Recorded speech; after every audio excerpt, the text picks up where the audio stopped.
Mama Ada sat between her daughters as the evening came in. She looked at each of them for a long time. Then she looked at her hands. The hands that had farmed before sunrise for 20 years. The hands that had counted 11,000 naira in the dark and decided not to collapse. She said, "I need to tell you something." They looked at her. "I made a mistake with you three." Nobody spoke. "I spent your whole childhood teaching you to find wealth. I never once sat down and taught you how to think about it, how to understand it, how to build it, or protect it, or make it last." She paused. "I told you to find a rich man because I was tired of being poor. But being tired is not the same as being wise. I gave you my exhaustion and called it advice." Adaeze looked at the ground. Chiamaka said nothing. She had the look of someone receiving a diagnosis they had already suspected. Ngozi looked at her mother and felt something complicated. Gratitude and grief mixed together. Gratitude because somehow she had learnt the thing her mother forgot to teach. Grief because she understood now that it had been accidental. She had learnt it by watching, not by being shown. And her sisters had not watched the same things. "Wealth that you don't understand will leave you," Mama Ada said. "It doesn't matter whose hands it arrived in. If you cannot manage it, protect it, grow it, understand it, it will go.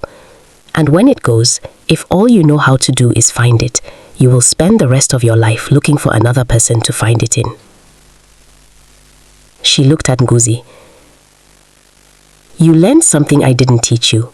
I don't know fully how, but I am glad." She looked at Adaeze and Chiamaka.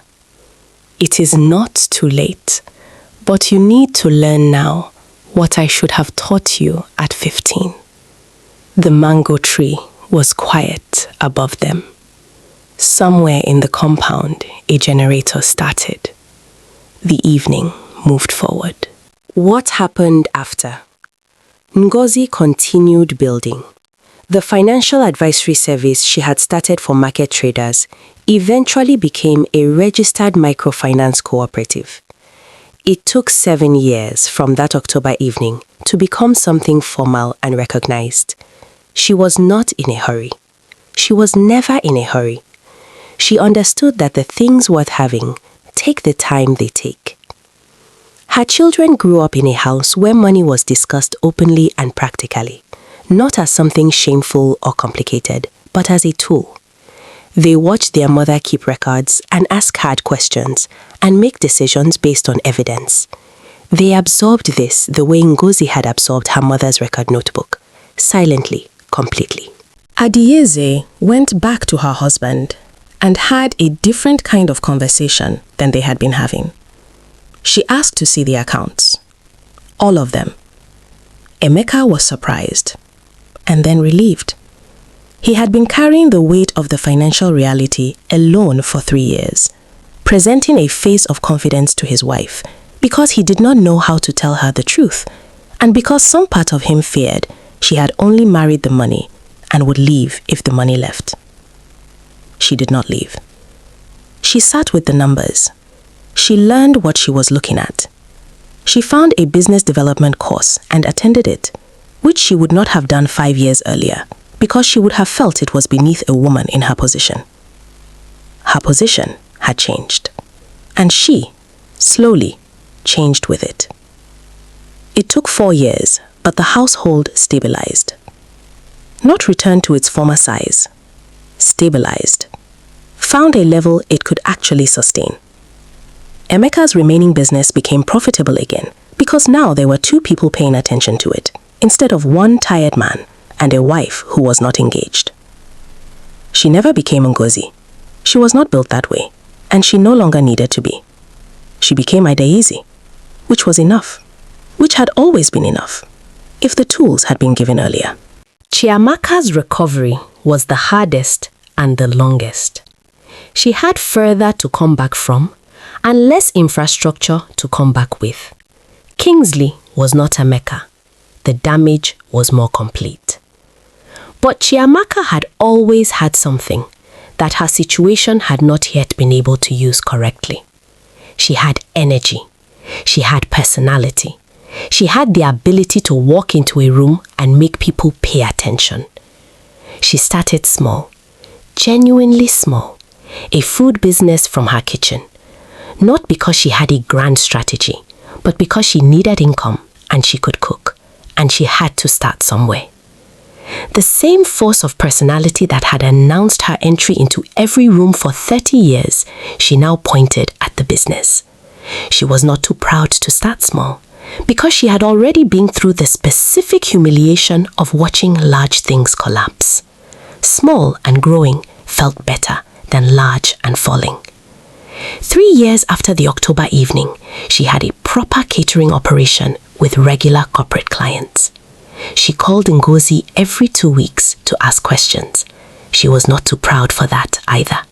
Mama Ada lived to see all 3 daughters find their footing.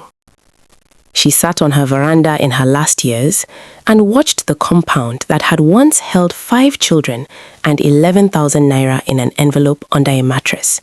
And she thought about the long road between that night and this one. She had made mistakes. She knew that fully now. Not the mistake of wanting better for her daughters. That had been love, pure and correct.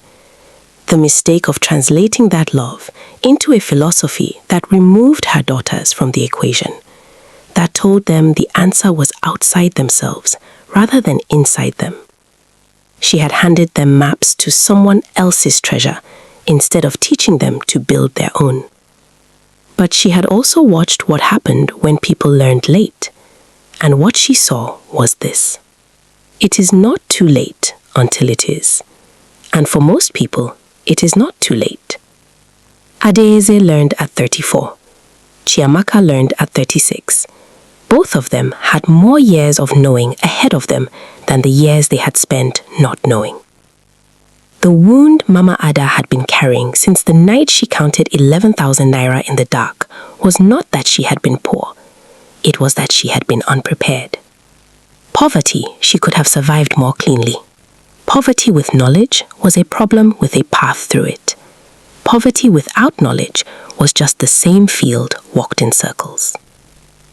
She had not wanted her daughters to be poor. What she should have wanted, what she eventually understood she should have wanted, was for her daughters to be prepared. Not for a man, not for a life that arrived from outside. Prepared for whatever came. Prepared to build. Prepared to understand the tools and use them. Prepared to sit down with the numbers and not look away. She had raised 3 daughters and spent 20 years preparing them for the wrong thing. But she had also lived long enough to watch them correct the course. That had to be enough, and it was. The real lesson Mama Ada taught without meaning to. Here is the thing about Mama Ada that the story does not say directly, but that is visible in every part of it. She already knew how to build. She had been building her whole life.